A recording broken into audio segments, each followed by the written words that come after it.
Hey. Men, women, and children, hope is in the building. Hey, welcome to the Human Hope Podcast, episode 135. My name is Carlos Enrique Gutiérrez Guzmán Archibocabeo, or Los for short.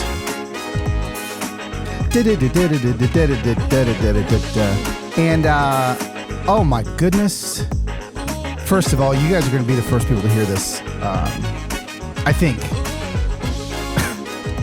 Unless between today and tomorrow, I tell the rest of the world. But I would like to let you know that I finished my freaking manuscript. You know, as an author, that's what I do I love the writing process. I love to write. I love to just type. I love to put the Chronicles of Narnia soundtrack in my ears, and I love to just go. This book that I just turned in, now take it. It's just the first draft, so I got a lot of work to do left after he edits it. But this book has taken it out of me. And if you were at any of the VIP meet and greets on the what tour was that? The Here For You tour with myself and Annie F. Downs, then you may know what the book is about, and you may understand why it took me so freaking long to write this book. I probably had spent upwards of 20 full days set aside, like at cabins and hotels and Airbnbs and all the places to get this book out of me over the last year. And it wouldn't come out. Words just wouldn't come out. They'd come out they'd sputter out 100 at a time and then nothing. What I realized is that was just the hard work of digging and excavating the words, because once I kept doing that, and as frustrating as that experience is as an author where the words aren't coming out, when the dam finally breaks, you realize that the dam wouldn't have broken had you not done all the excavating earlier, all the digging and the plowing earlier, all the taking the sledgehammer to the front of that dam and just cracking. So just a little encouragement for those of you that maybe you've got this, you got something that you dream of doing, or you're writing something, or you're creating, or you're wanting us to write music or start a business or whatever, and you're just like banging your head against the wall because it's just not working. Don't stop. Keep cracking. And I promise the dam's going to break. And then what happened is it broke for me about 3 or 4 weeks ago, and exploded out. Now I didn't have the time in my schedule for the dam to break when it did. So I had to really force it. So, I had a couple of 9-hour days, and on a good day, I don't even know if you guys care about this or not, but I mean, hopefully you care about it if you care about me. On a good day for me, now this is not the same as other authors, but for me, a good day of writing consists, like a great day, an amazing day of writing consists of 10,000 words. A good day of writing consists of 5,000 words. A day of writing consists of 3,000 words. And a bad day of writing for me consists of under 1,000 words. And when I say a bad day, I'm just saying like accomplishing the goal. Sometimes those 300 word days are exactly what you need to get to the 10,000 word days. So anyway, that it's off to the editor. I feel just breath in my lungs and a relief that I guess I didn't even know that it was stressing me out, but it was. The book is, it's on its way. So I think we're nine months away now. There's going to be a lot. This is the craziest story I've ever told. Craziest thing I've ever been through. And you're going to hear about it. And if you heard about it on tour, you know what's coming. Okay. Let's hop right into it. There's Whitney from Wisconsin texting me. Let me know what time works for you. Whitney from Wisconsin keeps me on track. Today, speaking of books, I have had for the longest time, since 2020, and I was speaking up on the Black experience, the male Black experience in America and all of the things. I had a lot of people that were asking me to put a police officer on the show. And I couldn't find the right one. The right one meaning there's actually 2 police officers that I want to put on the show, and I finally found one of them. I wanted someone that was well-versed, not emotive, yet understood that there is work to be done. And I feel like I have found that in today's guest. Today's guest is Edwin Raymond. Edwin, first of all, I love that name. Edwin served in the New York PD, NYPD, for over 15 years.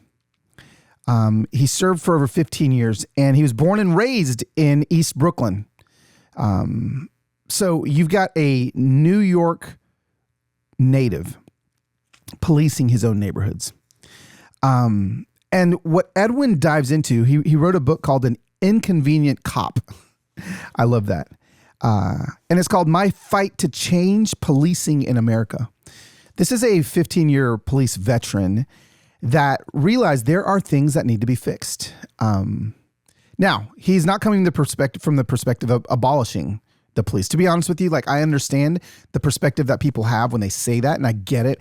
I'm just not of that. It's okay. It's okay if we disagree, but I'm just not of that mindset and that opinion.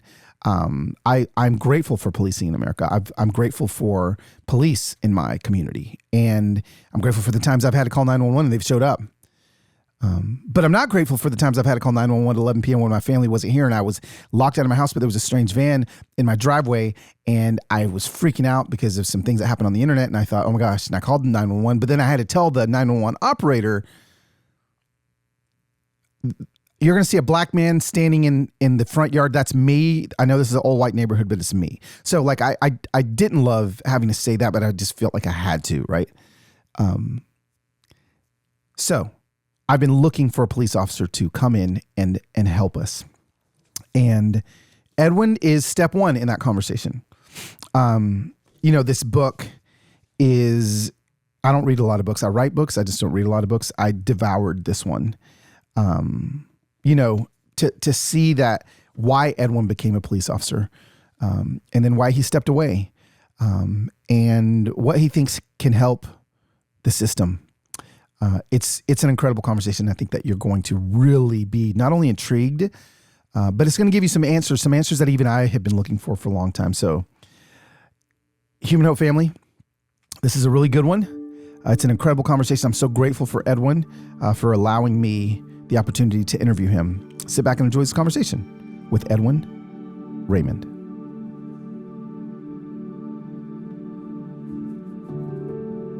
Okay, Human Hope family, I am actually holding in my hand this book, An Inconvenient Cop. An Inconvenient Cop. You've heard of An Inconvenient Truth. Well, now we got an inconvenient truth teller in Edwin Raymond. Edwin, say hey to the Human Hope family. Human Hope family, how are you? It's a pleasure to be on the show. I can't wait to get into the details. Yes, let's do it. Well, just so the Human Hope family knows, I started following you in the midst of 2020. The summer of 2020 is when I stumbled across you, your page, and I was at the same time kind of telling some inconvenient truths from my perspective as a black man in Nashville, Tennessee, and what I was kind of dealing with. And Edwin, as I had these conversations with a lot of people, and here's the thing, I'd never had these conversations before, right? Suddenly I was thrust into having these conversations. A lot of my followers were like, well, Carlos, like, it's not really that bad. Like I understand, kind of your perspective on policing, and maybe maybe things are different.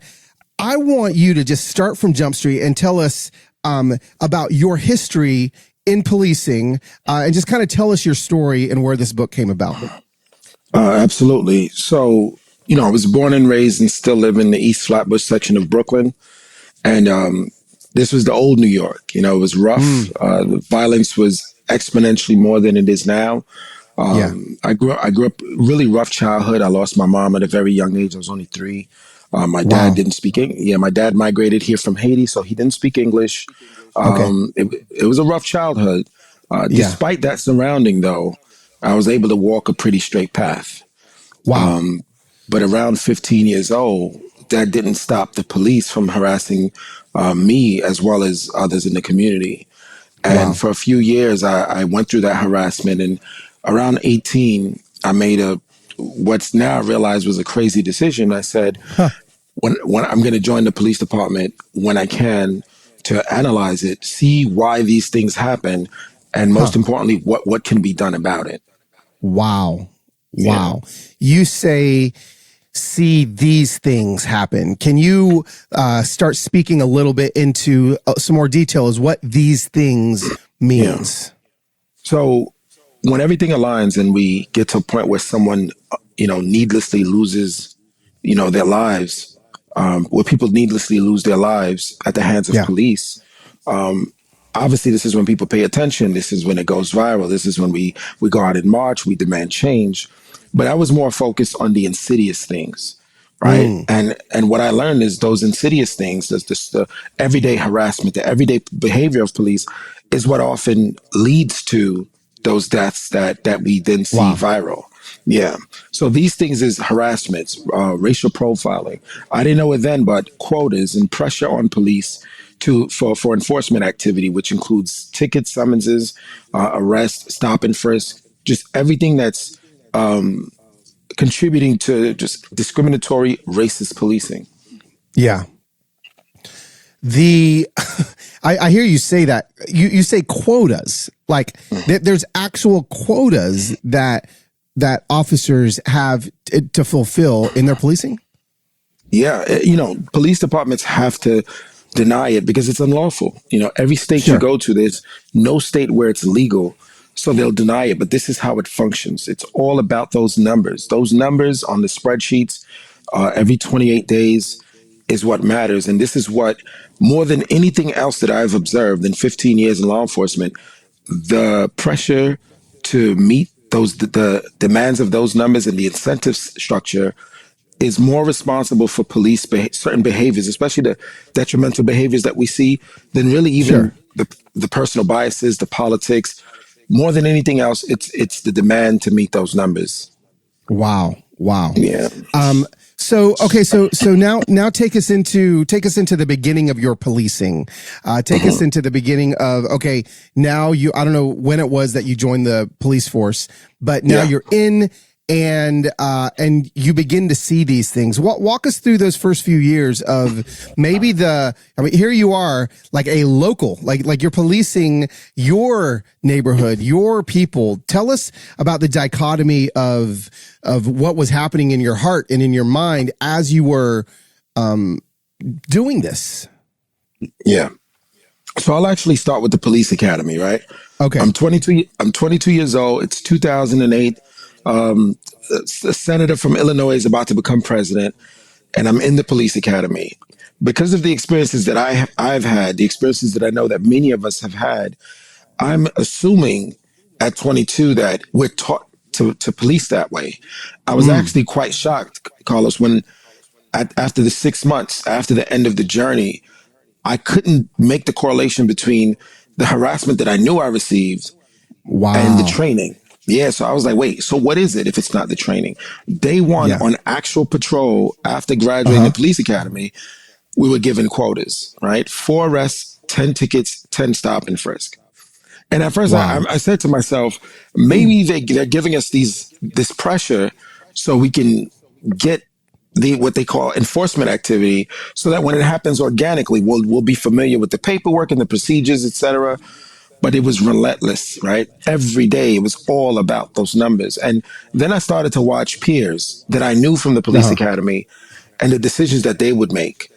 And when I would speak to them after, it would always be, well, I'm just trying to get my numbers out the way, and I started Wow. and I started essentially zooming out and doing the math. We have Okay. 36,000 police officers, that work in these particular communities with these same numbers. And I started doing the math in terms of how much money that generates for the city through the summonses getting paid. And I Okay. realized, this system it's like a modern, it's everything we've seen in America when it comes to how black people are treated, but with Yeah. with a veil of legitimacy over it. You understand? Wow. Yeah. Wow. Yeah. This week, Human Hope is partnering with Indeed. Indeed is the hiring partner that can help you rise to the challenge and find the help that you actually need. Listen, familia, Human Hope familia. First of all, I've gotten 3 responses from people that they've used Indeed because of the Human Hope partnership. And so I'm grateful. So I know there's more than 3, but can I tell you something? The partnership can happen the best when you trust me on this. And I'm not putting things in front of you that I don't believe in myself. I honestly believe in Indeed. They're the hiring platform where you can attract, interview, and hire all in one place. Listen, I know this isn't like a entrepreneurial podcast where all you get people are hiring all the time. I get it. But if you are, why don't you give Indeed a shot? They streamline hiring with all sorts of powerful tools that help you find matched candidates quickly. Okay.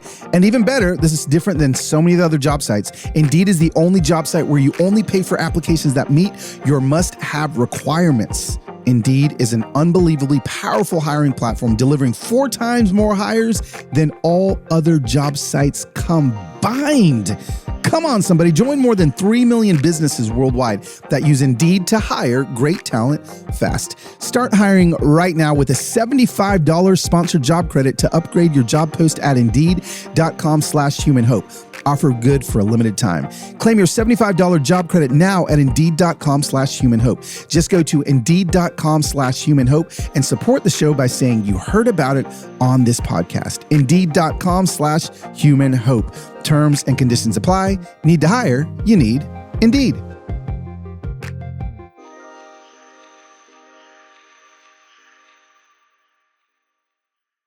So day one, you're thinking, okay, the quota is just so that they can make sure that I get out there and I see and I feel and experience everything. But you're saying that quota isn't just for rookie cops. That is, you got veterans that are out there having to meet the same numbers. That's how the entire system operates. Yeah. Wow. Which is why, in specialized units, most of them don't have quotas. This is why officers try to get into these units to get off the hamster wheel. You understand? Yeah. But to get into the unit, you first have to meet. You have to go above the quotas to get the recommendation to go into the unit. So you still have to play the game to ascend out of the. It's a terrible cycle. Wow. Mm-hmm.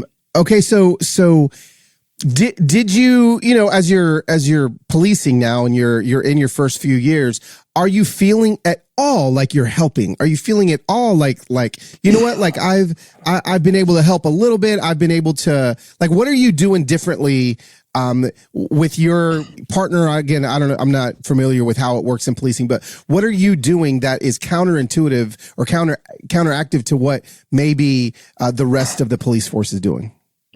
So the one thing that being a cop, even at 22 as a rookie, allowed me to do was just engage with our communities, right? Yeah. So what I did different was especially when it was a younger person, I would drop gems on them. I would help them see the bigger picture and understand the decisions they make today can affect tomorrow. And I really take advantage of those interactions. And some of them I'm still friends with to this day. They're older now. Some of them have families. Yeah, and they're doing great. And many of them, they say thank you. When I was 16, you didn't see me as just a knucklehead, et cetera. So early in my career, that's how I kind of gave back and made sure that I did something differently. Also, I didn't adhere to the quota system, and that eventually led to a lot of retaliation. But I just couldn't do it. I could not get down. Like, if you did something in front of me, I will take police action, but I would still use my discretion, which my sergeant he didn't agree with, because for everyone you let go because it's a minor infraction, you're not meeting the quota. So it was a lot of clashing very early in my career. Wow. And are these quotas, are you getting, are police officers in the system that you were in getting, I don't know, I mean, rewarded, I guess. What would that, is it more of like you hit the quota, you get a reward, or is it more you don't hit the quota, something bad happens? Like what is the draw towards the quota? So if you hit the quota exactly as it is what you said. You just move on. When you don't hit it, you get reprimanded. But when you go above the quota, that's when you get rewarded, right? If they're asking for 4 and you're bringing 6 and 8 arrests a month, when it's 3 years into your career, you can put in for the detective squad and you're gonna get the opportunity to become a detective. You understand? Wow. If you put in for a specialized unit, say you were in the Air Force and you want to go to aviation, Yeah. you surpass the quota you put in for the unit, you're most likely getting into aviation. You understand? And other so many is over 300 units in the New York City Police Department, specialized units. But you won't. It doesn't matter what education you come from, what experience you Uh-huh. come with. If you don't first play the numbers game, you don't have a Yeah. chance. Wow. So, I mean, would you say, Edwin, that the numbers game is the initial bottom line problem with policing in the system that we have right now? Well, that's what I found, because here's the thing, right? The people who set the numbers, the people who created the system, were the bigots and the racists and those that had Yeah. a lot of racial bias. But they've essentially found a way to bake their perspectives into policy. So by the time, young Officer Whitaker puts the uniform on, despite where his Yeah. politics are, despite where his Right. biases are, if he simply goes along with the system, he's contributing to white supremacy. He's contributing to discriminatory policing, despite Yeah. how he feels about any ethnicity. You understand? So it's why it's so dangerous. It's systemic. You understand? Yeah. Yeah. Yeah. No, I understand. I understand. So, okay, let's talk about some of the systemic parts of maybe someone that's listening to this going like, well, I mean, how is this systemic if, do the officers in the affluent white parts of New York have the same quotas that the officers in Brooklyn or different parts of New York that maybe are majority black? Like, are these quotas across the table, or are they more based in systems or in spaces that are non-white? Yeah, and this is where it becomes a violation of the 14th Amendment, right? In the white areas, you cannot police this way. You won't, like, you wouldn't last a week policing this way. But some will try to justify and say, well, we don't have the same crime issues in the white area, so why would we Yeah. police the same way? Here's the problem, right? And it's called the broken windows theory. Okay. Broken windows, the notion of broken windows is, let's not ignore the minor things, because that's what will stop the bigger things, right? And it has a common sense appeal to it, but it's Sure. just not realistic. The theory has been, it's not empirically supported. It doesn't make sense. The idea is, if we ignore the weed and the open container at 2 p.m., that could become the homicide at 10 p.m., right? Making a false subtext, drawing a false subtext that Yeah. behavior leads to homicides. The thing is, Okay. the number one thing that's enforced are substance related offenses, right? Okay. Alcohol, marijuana. Those things happen at similar or even higher rates in white areas. So if that open container, if that weed was what led to homicides, then where are the homicides in the white area? You understand? Yes. It's a false correlation. And unfortunately, this is what's been driving policing since about the mid 90s. Wow. Wow. Broken Okay. windows So theory.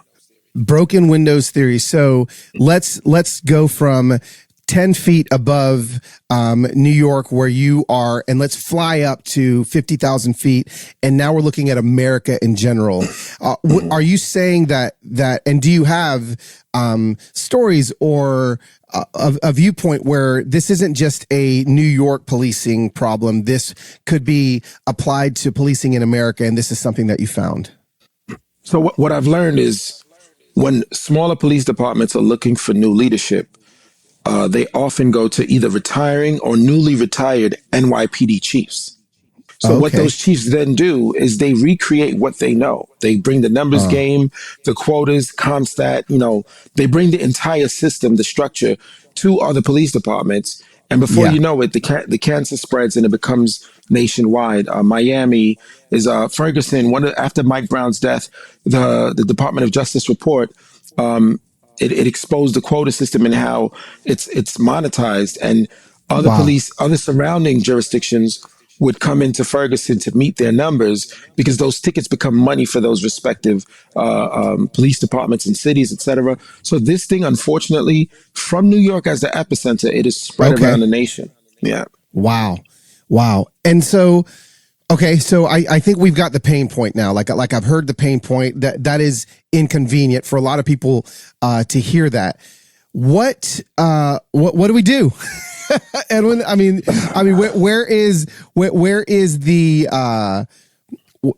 where's the medicine that is going to be injected into this system that hopefully will heal it? What's next? Yeah. And that's probably the most important question after identifying the issue. So we have to cut the cancer out, right? Okay. And the way we do that is eliminate quotas and pressure and the detrimental parts of CompStat. You know, it's a system that was developed in the 90s that exacerbated the issue because Constat? CompStat, compared CompStat. statistics. Yeah, Okay. yeah.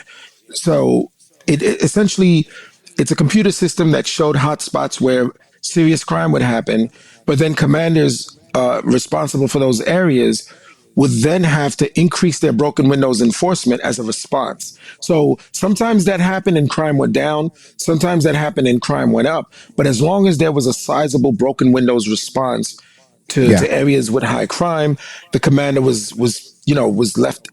basically told you did a good job, you did what you could, and they moved on. We have to move away from those systems. Since I've been a whistleblower for the last 7 years, over 2,000 cops from across the nation, even one as far as the Metropolitan Police in the UK, contacted me and said, we're having the same issues here. Wow. So what I did is I did the research, and at some point in the 90s or early 2000s, you can find that their police leadership sent representatives to New York, and then they would learn New York system and bring it back. You know, so I realized it all goes back. Yeah, a lot of it goes back to New York. That is mind blowing. So, Yeah. I mean, I hear, I hear remove the broken windows style of policing and the quotas and things. Is that possible? Let's see if take it one step farther and how do these things get removed? Is it replacing leadership? Are those even voted positions? Like what are ways that this can actually begin tangibly for people that are listening? They're like, okay, I gotta figure out how to change this in my community. What can people do tangibly? Sure. So most police leadership, they're appointed positions, right? Okay. But the appointments are made by elected officials. So it does start with voting. We have to put the right people in the right positions, starting with the elected officials that appoint the leadership. So most cities, that would be the mayor. We have to choose mayors that are going to choose leaders that are visionaries. Justice-minded law enforcement is the term that I use. We have to put the justice-minded in the room. If we could put them in the position of leadership, even better. But if they're not the leaders, they at least have to be in the room to be a counterweight to the typical antiquated ways of doing things. So it does start with leadership. Second, we have to educate ourselves on why quotas is much more than just a nuisance. Because when I started blowing the whistle on quotas, people would say, oh yeah, who doesn't know cops have quotas? But it's not just harassment. Sandra Bland was pulled over for a broken, was it either taillight or signaling? Yeah. That is a broken windows type offense. Philando Castile lost his life for a taillight. That is a broken windows. Eric Garner. I mean, you can go down the list. When I see police killings that start with a minor infraction, it always, and then I do the research into that police department, you will find at some point there was a whistleblower that tried to expose the quotas, but us as a society, we're not really understanding the importance of what's being exposed to take the proper action. This week, Human Hope is partnering with Hiya.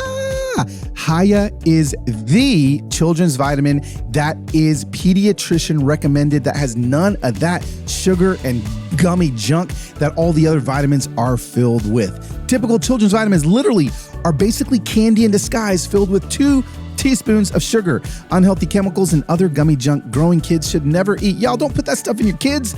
Put in them Hiya. Hiya was created again to be a superpowered chewable vitamin for kids. Okay, Hiya fills in the most common gaps in modern kids' diets to provide the full body nourishment our kids need with that yummy taste that they love, formulated with the help of nutritional experts. Hiya is pressed with a blend of, get this, 12 organic fruits and veggies, and then it's supercharged with 15 essential vitamins and minerals, including vitamin D, B12, C, zinc, folate, and so many more. Hiya is designed for kids of all ages and sent straight to your door so parents have one less thing to worry about. It's just going to show up at your door. Okay, now listen, we've worked out a special deal with Hiya for their best-selling kids vitamins. Receive 50% off your first order. To claim this deal, you must go to hiyahealth.com/humanhope. This deal is not available on their regular website. Go to hiyahealth.com/humanhope and get your kids the full body nourishment they need to grow into healthy adults.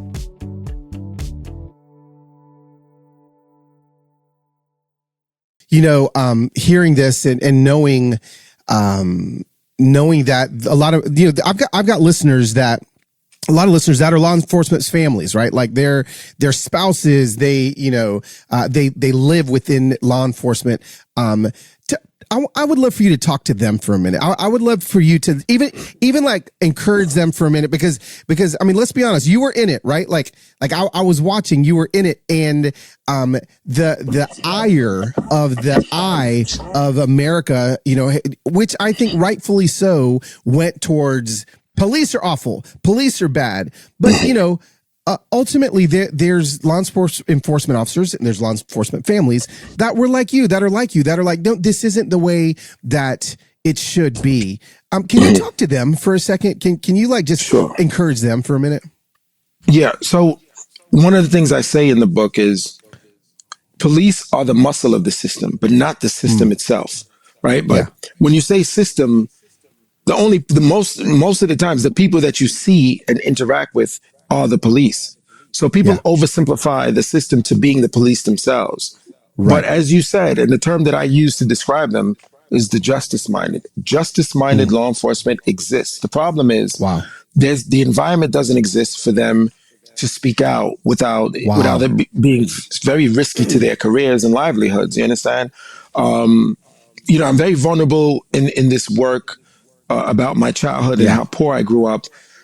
With that, when you think about that, Carlos, I'm the last person that should be doing this. You know, I was able to get a career where I make a decent amount of money. I don't have a family yet, but you know, when I become a father, hopefully I become a father one day, my children will not have to suffer the way I did. And yet I'm jeopardizing the ability to give them resources because I'm jeopardizing my career. If we're waiting for a whole bunch of whistleblowers, it's not going to happen. It's too risky. As a society, our job is to make the landing softer so that more people are willing to speak up. Our job is to give the justice-minded a platform, a seat at the table, if you will, so that we can get these changes. And I understand today many are cynical. They're like, think about it. Prior to George Floyd, there are people that used to say, we need to reform, we need to find ways to reform. Then after George Floyd, they said, we need to abolish, we need to defund, right? The cynicism is absolutely there. And I don't blame them, because if I wasn't on the inside, if I didn't have a real look behind a curtain myself, I might have been right there with them. But I'm telling you, this thing is fixable. We can move the needle in the right direction. We just have to know what buttons to press. Yeah. And, you know, I'm assuming in your book, you get into some of those buttons. You get into some of those buttons that we need to press. Absolutely. Yeah. Are there any, tell me this, have you seen any police departments in America? Are there examples of police departments that have begun to shift, that have begun to change, that are beginning to police in a different way, that is a healthier version of policing in America?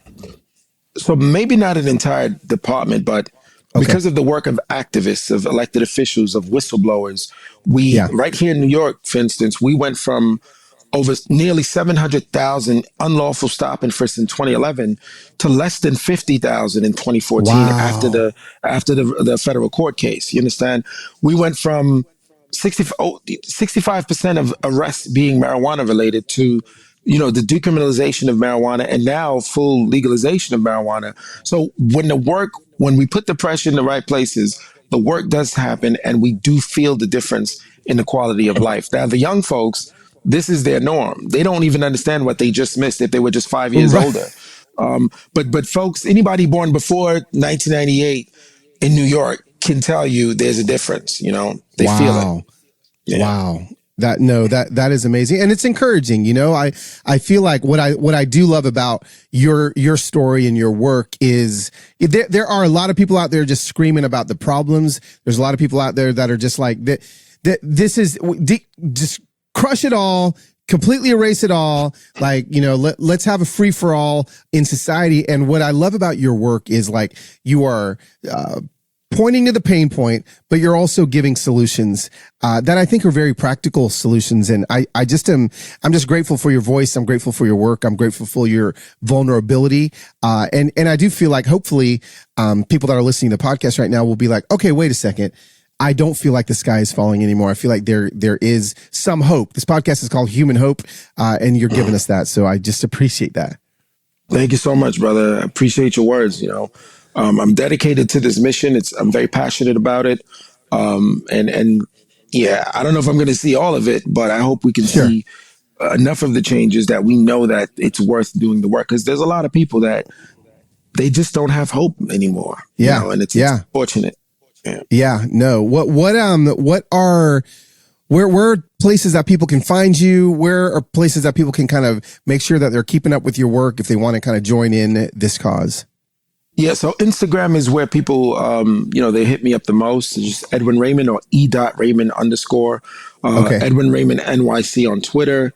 Those are the two main spaces. But from Instagram, you can get my email address. Okay. Again, over 2,000 law enforcement have hit me up, but so as many other people around the world. Thankfully, one of the biggest blessings in this journey has been the support. A lot of influential people have supported me, like our brother Carl. I'm thankful for Carl and is supporting me. Many people reached out after the interview I did with Carl. And so many other things I've done, Trevor Noah, Sean King, et cetera. The support system has been great. And you give me, it might not be immediate, but I will reach back out to you. I will answer. Absolutely. Mm-hmm. Absolutely. Well, thank you for writing this book. I again want to recommend everybody pick this up, and not only pick it up, but spread the word. This is something that actually can shift when enough hands are involved. So thank you, Edwin, for your time today. You literally have been the definition of human hope. Thank you, brother. I don't know if I could accept that. I'm too modest to accept that. But I'll work towards fulfilling that. When I feel that in my soul, I'll give you a call and say, I think I'm there. Yeah, right on. I like that. No, I like that. Thank you, Edwin. That was, I think, difficult to hear in some spaces, in some spots, but also really empowering. I love that he talked about law enforcement families and how people oversimplify the problem and oversimplify the system to the police themselves, when the police are literally just in a system that many times doesn't allow them to do the important work that they feel called to do. And so if you're a police officer or a police officer family, know that I'm grateful for you. I'm thankful for you. I'm thankful for a whole lot that the police do. I'm so thankful for the police officers that ran into the Covenant School here in Nashville, Tennessee, and saved those kids. I'm thankful that they put their life on the line. They risked their lives. I'm thankful for a whole lot. And I'm thankful for messy conversations that, we may agree with some, we may not agree with all. I mean, I don't agree with everything that Edwin said, but I'm grateful for everything that he said, because he's looking at it from a different window, a different perspective than I am. Again, I've said this before on the podcast, and I'll say it again. We're all looking at the same thing, right? We're looking at the same room.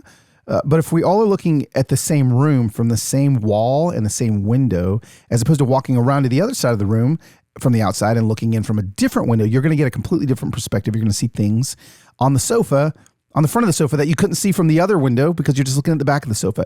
And what Edwin has done is he's pulled us away from the window we've all been looking at it through and taken us to the other side where there's another window with a different perspective, but it's the same room and we still see the same thing. Does that make sense? Okay.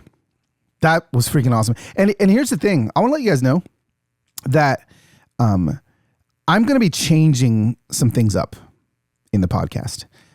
It's still going to be me, but I feel like, let's talk for a second. Or I'm going to talk about this more in December, but I feel like I want to get back to within this podcast. I want to get back to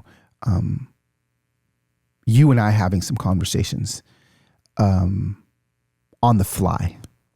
You know, I'm all for planning and scheduling and all the things, but I feel like maybe I've been missing a little bit of the essence of kind of how we walk day to day together on Instagram. And yeah, I think I want to walk day to day with you a little bit more on this podcast. So there's some things happening. There's some shifts happening. There's some changes coming, even before the end of the year that I think we're all going to enjoy. So, all right, that's it. Hey, Dr. Delight, come on in. Hey. Thanks for hanging out on the Human Hope Podcast. We'll see you next Thursday. Wait, will we? No. We will not see you next Thursday because it's Thanksgiving. I need y'all to be eating them turkeys. Eat it up.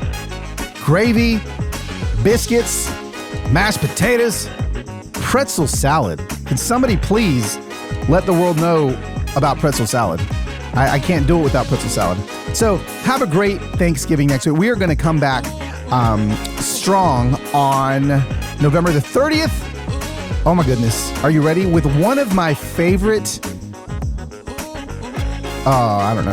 Christian evangelical voices that people give him a hard time because of kind of things he stood against.